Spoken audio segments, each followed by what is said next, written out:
All right. So,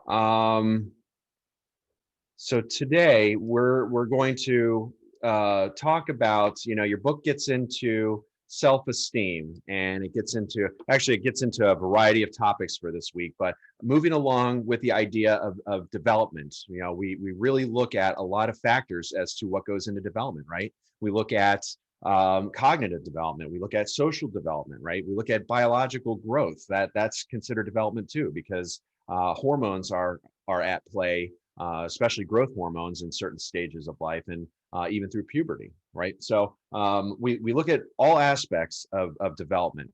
The part that we're going to really talk about today is kind of a blend of not only cognitive but also social development as well, psychosocial development. So they're kind of building up their personality types, their connectedness with the world, their ability to communicate, right? We talked last week about communication. This is an extension of that. Um, so within that sphere, within chapter 11, they talk a lot about self-recognition. Do they recognize themselves? Are they aware of themselves? And we see that this really happens at a very early age, around 15 months of age, that they start recognizing themselves in mirrors. Babies realize that they see themselves in the mirror at the early stages, right? Which is kind of an impressive growth period. But yeah, 15 to 24 months of age is where that usually happens.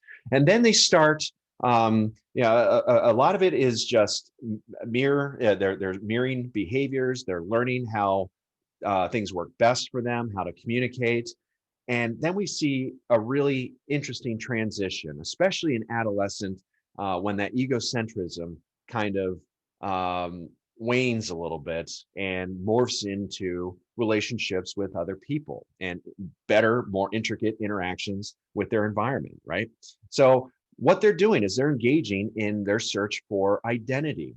And like I said, this is a lifelong process. Some people go even beyond childhood into adulthood and searching their identity. I would probably guess that maybe some of you out there are still trying to search for your identity, and that's okay. Everybody has different upbringings, has different things that affect them. Maybe some people weren't in a household where they were allowed to be themselves. That could be a cultural thing, right?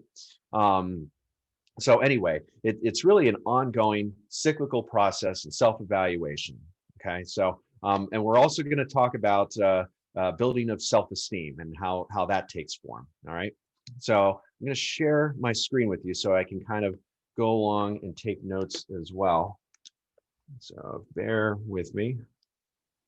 Again, I wish there was just a single button that I could hit and everything just magically does what it's supposed to, but I got to click a option. Sorry, I'm talking to myself today. I haven't had many interactions with people today either. So, all right. So let's look at, oops, let me use a better color. Be gentle on your eyes. Let's look at self-esteem.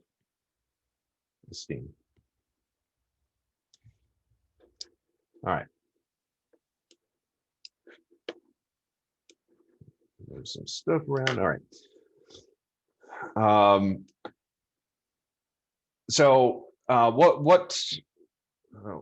bear with me. All right. So what we're going to talk about is self-esteem and building it in children, and what you as the caregiver or even the teacher or even therapist, you might need to know about it. Okay. So self-esteem is really how children or people feel about themselves. Pretty simple, right? And in order to have a positive self-esteem, we need to understand that children need to feel loved and appreciated. That's a very critical part of building of self-esteem. And if you think back, kind of relate this to your own personal experiences too. This can come in forms of words such as saying "I love you," or even actions like a pat on the back. This is modeling behavior of what positive self-esteem looks like. And also, um, uh, children watch their parents, and they do and listen to what they say. Everything. They're like sponges. We've talked about that. So even if you don't think that they are, they're still listening. Okay, and they're still watching. And this impacts how a child feels about themselves. Children need to hear that they're doing well and need to hear that their parents love them and that they may, again, actual words saying, I love you, or I care for you, or recognizing some positive behaviors and telling them that you've noticed that they've done something good, right? So let me put some notes on here for those of you that are following along. So self-esteem is how people feel about themselves.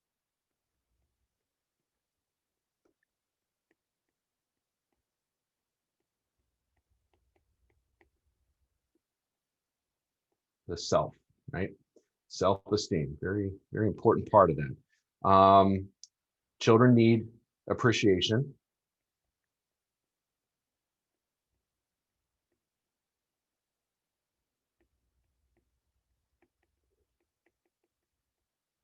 And words have impact.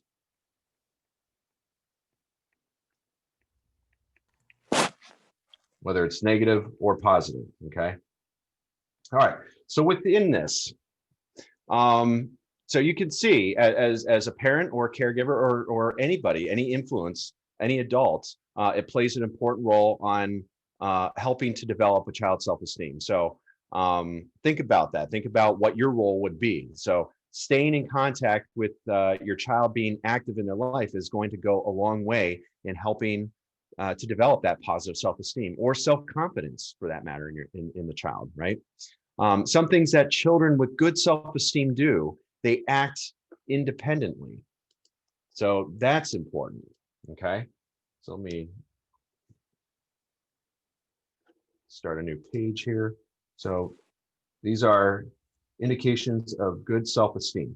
None of the notes are Yeah. showing up. Oh, Yeah, we can't see it. I'm sorry. Oh, no. That's not good. I apologize. How about now? No. Nothing? it changed the screen. Okay. My apologies. Okay. Good. How about good self-esteem? Is that showing up? Yes. Yeah. Okay. All right. So let me go back to the other screen here, just so you have that as a reference here. So the notes that I put, I could probably put a little bit more. So self-esteem, how people feel about themselves. That's the definition. Children need appreciation. Words do have impact. Communication is important between caregiver, I'm going to just put parents, and child. Okay, so good communication, because you remember, they're developing that vocabulary, they're developing those words. So it's important to have that repertoire so they can use their words. If you remember, use your words, use your words. What words do we use? And you're modeling that behavior and giving them the words and the tools that they need. Parents have an important role.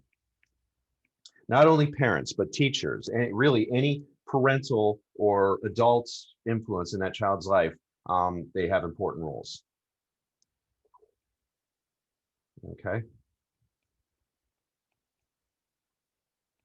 All right, did you all copy that, or anybody need more time? Okay.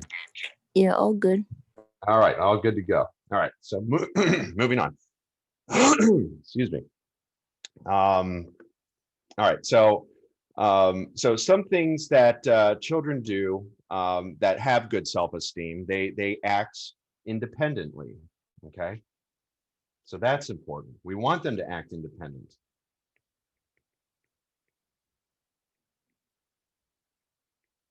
Independently. Okay, so they act independently.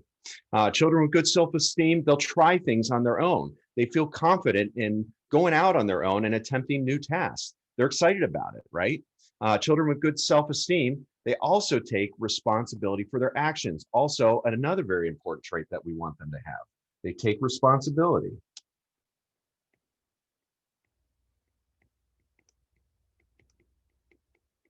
So taking responsibility, they understand that they have that they may make mistakes. They understand that they can say they're sorry and move on, right? They make mistakes and they can do that. This is also a way that caregivers and educators can help build self-esteem, is by modeling this behavior. And that's to take responsibilities for actions that we model, right? So if we do something wrong, children with good self-esteem manage conflict very well.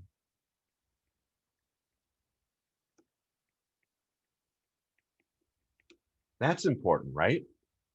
They don't avoid conflict, but they don't seek them out either. It's not like they're trying to go out and get into trouble and get into conflict. But if they do, either if something happens, if they're upset or they've upset somebody else, they know how to manage, and the way they know how to manage that is by parents modeling this behavior. And it could be modeling this behavior like it might be with a spouse or with another family member. Not hiding conflict. That's another very big misconception. And maybe some of you, I remember my parents tried to do that. They tried to hide if they had any disagreements or anything. They did it behind closed doors. Not always good. Now, if there's going to be a knockdown drag out and things aren't going to be pretty, possibly, that might not be a great way to model behavior, because you are modeling that behavior for them. But if the couple of the parental units if they're able to work through conflict together, it's important that the child sees that. Okay. It should be done appropriately without yelling and shouting or name calling or even aggressiveness, because they'll pick up on that. So also, children with good self-esteem tolerate frustration. We see that throughout, like children that know that they have that good self-confidence, that good self-esteem, their frustration level seems to be significantly less. Okay. They get frustrated over schoolwork or in a basketball game, and they know how to deal with that. They have an outlet for how they manage frustration possibly positively. They don't act out aggressively. That's a big part of it, not acting out aggressively. They don't yell. They don't do the exact opposite. They're not rebellious. They might withdraw a little bit from the task, but being able to get them back on board, that reduces the frustration. They may manage the frustration by either taking it out or voicing it to somebody. Okay.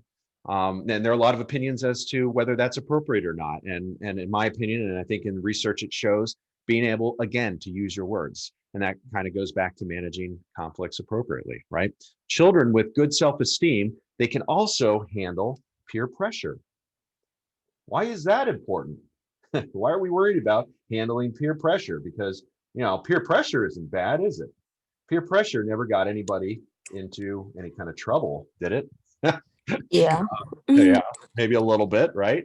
But if they're able, this means that if they're okay with who they are, and they understand that sometimes friends will ask them to do things that are not appropriate. It's part of childhood. It's part of growing up. But they'll know that it's not okay, and they'll know they'll feel more comfortable saying no and declining to act that way or say those things in a way that it doesn't alienate their peers or make them feel alienated as well. And again, this is really taught primarily through the parents, through communication, right, and modeling. But it also can be taught through the school system and through active learning. And active learning, if you know what that means, it means it happens on a daily basis. And so sometimes with practice, kids can learn how to handle that peer pressure. It might be through the education system, but it has to constantly be there. Now, you're going to get into education systems that are going to be widely inconsistent. That could have a lasting impact on their ability to handle peer pressure. Okay. Children with good self-esteem, they take on new challenges.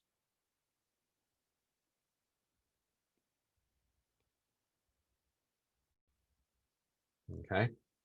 So they're not afraid of trying something new. They act out on their own, and they're really ready to take on a new challenge. It could be a new class, a new sport, or a new hobby of some sort, something along those lines. And Finally, children with good self-esteem, they express their emotions appropriately. Okay, so good emotion regulation is what I'll put there. Emotional regulation.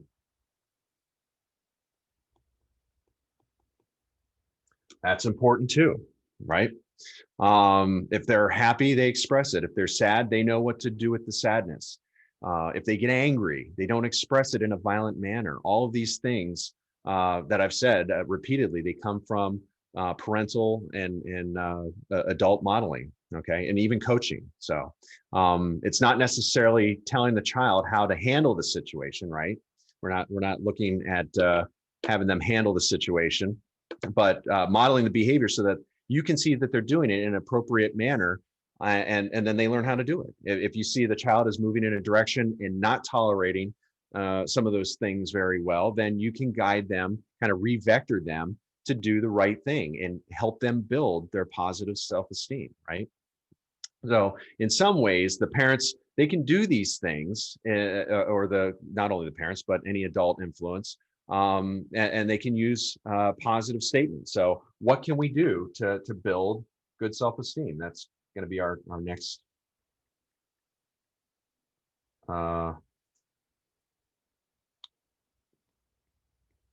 what parents can do. And again, you as either a parent yourself, or maybe you're going to be coaching parents, these are some great things that we can learn from, right?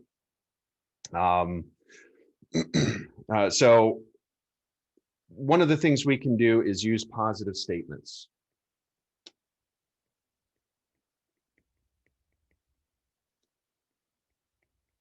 So positive talk, right? Usually at these ages, children are engaged in self-talk, positive statements. Positive statements such as "good job," "I like the way you did that," or "I noticed that you cleaned your room without me even having to ask." You know, these are statements that go a long way in developing a positive self-esteem. Unfortunately, parents and teachers, and maybe some of you can speak from experience, you fell into this trap, or you may have heard this, that teachers and other adults in children's lives, they get caught up in what they're not doing right, or things that need to be improved upon, and noticing the things that they do well. Noticing that and letting them know can really go a long way. All right. Also, nonverbal language that parents use is helpful. Okay, so nonverbal.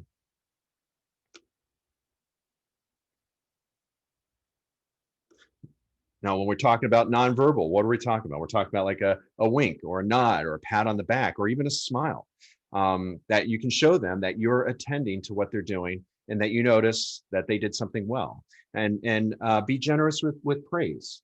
Okay, kind of going back to our first point here, being generous with praise. So not only using positive statements, but going out of your way to do that, to give them praise. Again, I go back to how we can really get focused on the negative side of what they're doing. But if you can get out of that habit and looking for situations and getting that parent to recognize a little bit more, it takes a lot of work. It really does. But getting them to use praise and positive statements are things that you're going to have your hands full working with parents to break them out of that. Because many parents probably came from an environment where they felt like they were criticized and very critical, right? Parents can teach self-statements and positive self-statements, right? So teach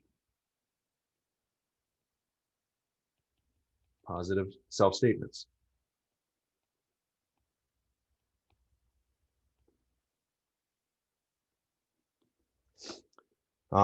You're redirecting basically inaccurate or negative beliefs and helping to teach positive thinking. For example, if you're observing a child, parent-child interaction, the child says something like, "I'll never be able to read."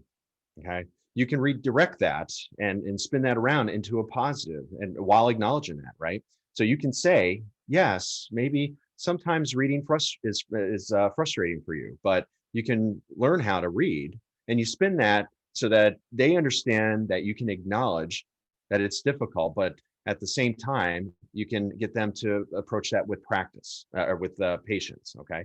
And with practice, they'll get better. So parents can also teach decision making and problem solving, okay?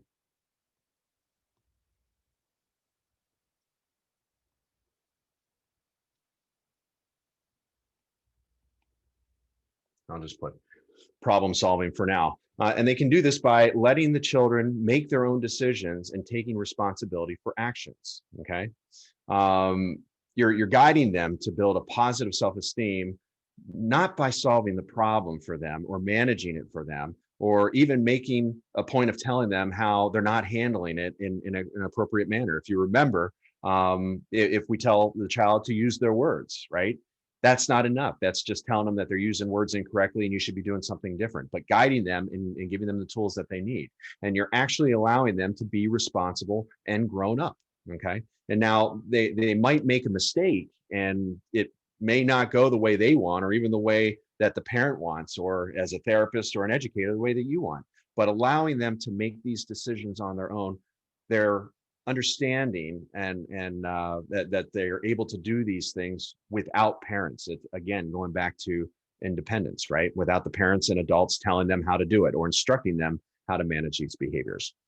Actually, by solving the problem for the child and telling them how to solve it, parents are really inadvertently decreasing their self-esteem, because then the child believes that if they can't do anything about that situation, then the parents will, and they can, and you know that does create a kind of like a dependency on the parent, but a little bit's okay, but a lot's really not good. Parents can use constructive criticism also. That's important. So what do I mean by constructive criticism? What's not constructive criticism?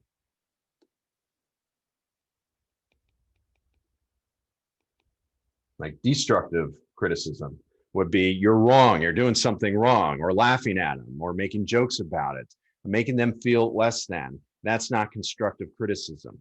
Again, pointing out that something may not be the best way of doing it, and then showing them or guiding them towards the right direction, okay? Of course, you know, there are going to be times when you have to redirect them, and there will be times when they're making poor decisions. But instead of using blame and ridicule, you can really guide them and support them through those poor decisions. Okay. All right. Let's see. And then I think the last thing parents can do, and this goes without saying, is be an example. Right. Back to role modeling, back to coaching, being the example and showing that children, that they can laugh at themselves. If they make a mistake, if they spill milk, they can laugh at themselves and not make a big deal about those kinds of things. Okay. But you know, what tends to happen, right? What might happen is if something big happens, like they make a mess or they break something, and it might have been carelessness or something, right? It's important to guide the parents or coach the parents to not overreact to the situation. And later, if you're thinking about what you wish you had done differently, like if you did happen to overreact, just go back and talk to the child and work that repertoire, that rapport with them. Let them know that after thinking about it, you wish you had handled it in a different way. And maybe they witness you handling something that you wish you had done differently. And it's okay to let them know that. But making a great example for kids to see adults go back and correct that mistake and say, you know what, I kind of messed up. Okay. And also you can change the direction midstream. A lot of parents might find that a little bit awkward, but coaching them to say, if you do find yourself doing something that you know that you're blaming or ridiculing inadvertently, you know, we make mistakes as adults, it happens. But if we find ourselves getting into that, not sticking with that and continuing to act poorly, but instead we can change midstream and say, you know what, I'm really not handling this like I should. I want to give me a minute to regroup, and then I'll come back and we'll talk about this again. All right. And that would be a great example for your child or for the child, and they can stop midstream and they'll learn that it's okay to make mistakes, so it's really packed with a lot of good information there, good examples. Okay. All right.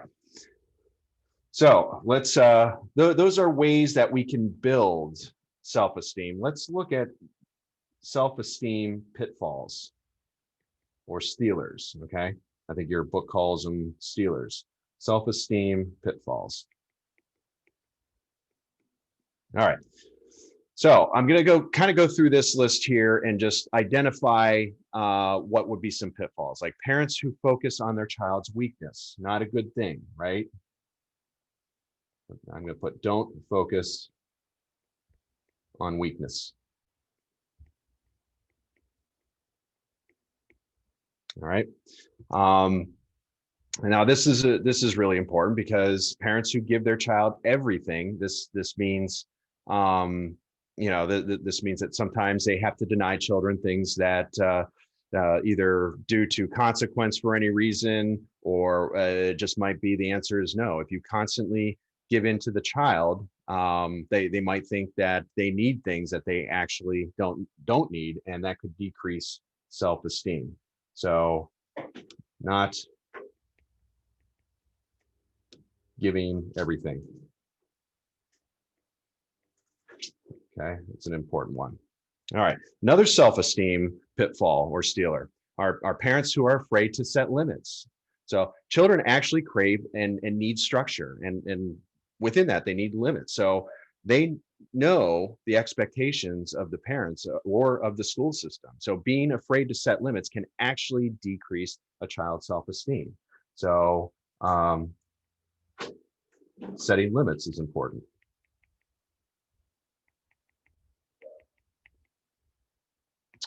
Another self-esteem pitfall is showing frustration and making discipline look hard on a regular basis. There will be times that we need to employ more stern measures, especially if bad behaviors are really surfacing. But parents are human, and sometimes things will be hard and frustrating. However, on a regular basis, you need to make discipline look very hard and very constant, right?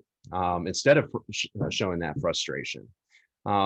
This is an example where you are setting for the child, and you're really if you engage in showing frustration, you're kind of decreasing their self-esteem as well. So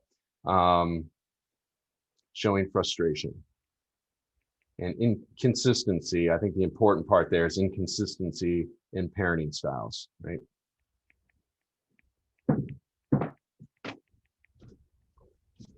All right. Another pitfall that we can get into is getting into power struggles on a regular basis. So put that in, power struggles.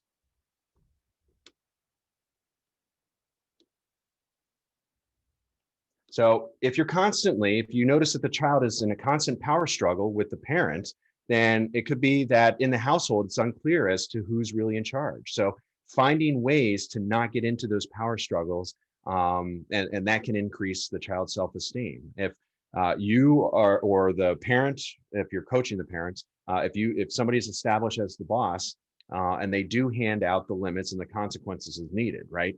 That's really showing them that authority can be used when they need it. Okay. If the child is rescued too frequently, okay, that could be a problem. If the child is consistently forgetting their homework and consistently forgetting their lunch, and you're always rushing to the rescue, that could decrease self-esteem. Okay, so rescue frequently.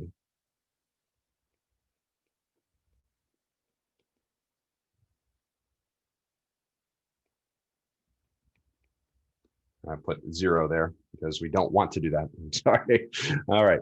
And finally, if you use a lot of lectures and repeated warnings without consequence, that too is a self-esteem pitfall. So reduce or avoid. Actually, I'm just going to put avoid.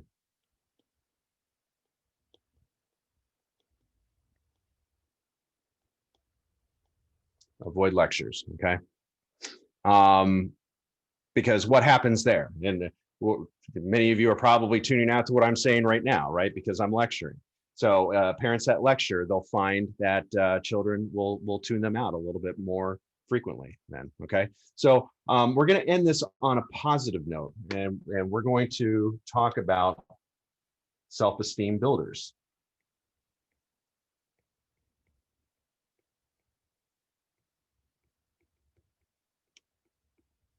All right. So self-esteem builders, they're focusing on the child's strength. They're letting them know what they do well. They have children work for what they want, not for everything, right? Not all the time, but have them work. If they want a particular item or a toy or a game system, or they want a particular event, go to a movie or a sleepover, have them do things to earn those privileges, right? That's important. That's again creating structure. Okay. For what they want. That's particularly important in today's society, right? Because our job as educators and as parents are to do what? To prepare them for living independently, prepare them for the outside world. And if they don't understand that we have to work towards things that we want, especially in capitalistic America, that could lead to shortcomings with their education, with their work ethic, right? So it's important that we're able to build that for them at an early age. So get them to start earning those privileges a little bit more, okay? And again, setting limits.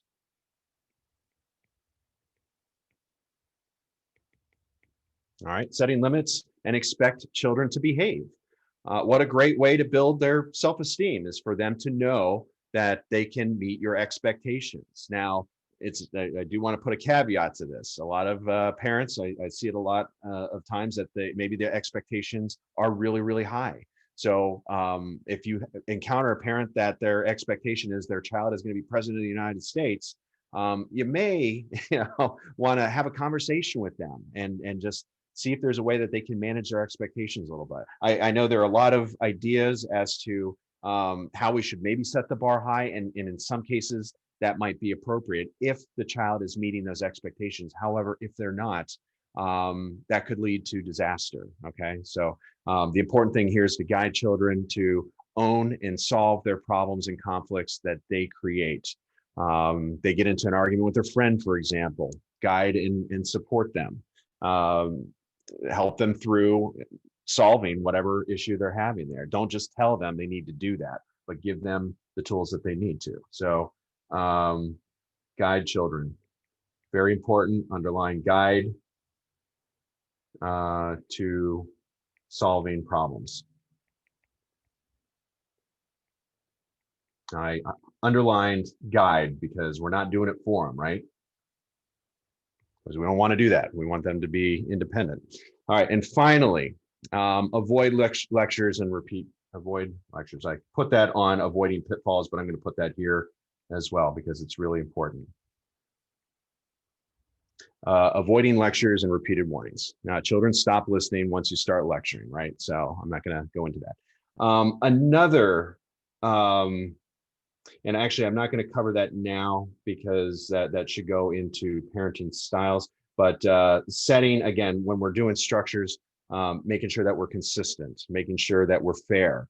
I can't tell you how many clients that I work with that and it happens more often than you would believe that a parent, because the child had snuck out or did something or grabbed a piece of candy when they weren't supposed to have it, that the parents will actually take away their gaming system for a month or indefinitely, with no plan on getting it back other than when you start listening to me. Well, that's vague, right? So again, communication, setting those expectations, those are very important and we're kind of setting the stage for maintaining that order and discipline, right? So anyway, that's really all I have on self-esteem. I kind of wanted to go into James Marsh's guide. Unfortunately, we didn't have enough time to do that this week, but there's some great resources on James Marsh's guide for identity development, which is very important to this lesson as well. So If you get some time, go ahead and look up those resources, and that'll kind of help you understand where a child's self-esteem is. And I also loaded onto D2L, if you want to check that out. I loaded a case study along with the where to go, let's see, got too many screens up again. Where are you?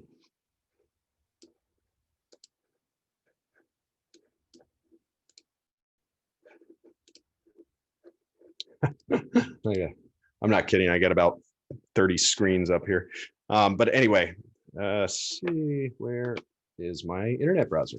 Oh my gosh. Self-perception profile. Yes, thank you. The self-perception profile for children. So if you want something fun to do, open that case study in resources, okay? Open that case study and it'll give you an example of what we talked about, and maybe go through and use that self-perception, or I'm sorry, yeah, self-perception profile for children, and that'll give you some insight as to what their self-confidence is. And this is something that I use. You can use it with a teacher. It's a great conversation with the teacher to have them fill it out, because it'll match what the child is actually reporting versus what the teacher is seeing, which is super helpful in a clinical or school setting.